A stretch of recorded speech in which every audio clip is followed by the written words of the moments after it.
Տրամպը թույլ մարդ դուրս եկավ, նա խոստումներ տվեց, բայց հետո թուլություն ցուցաբերեց եւ ենթարկվեց ճնշման։ Նա կարող է ստիպել երկու կողմերին էլ գալ պայմանավորվածության, բայց նա համ ենթարկում է Ռուսաստանի ազդեցության, համ ենթարկում է Եվրոպայի։ Եվ իր խորհրդատուները ասում են, նա միշտ ենթարկում է այն մարդու կարծիքին, որը ամենավերջինն է իր հետ խոսել։ Ով վերջին իր այդ խոսում է, նա իրան հավատում է։ Սա երկրի ղեկավար դժվար այսպեսի հատկություններ ունենա երկրի ղեկավարը, նա շոումեն է, նա բիզնեսմեն է, նա երկրի ղեկավար չի, նա կարող էր իսկապես հաստատել խաղաղությունը, բայց նա ուղղակի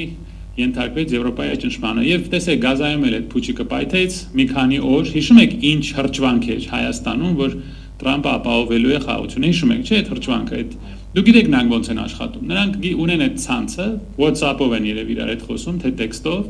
մեկը падաչա տալիս ու մի 50 հոգի սկսում են նույն հրճվանքը, նույն PR այդ իրենց պոստերը սկսում են տարածել, PR կամպանիաներ են անում, էլի նրանք դրանով են զբաղվում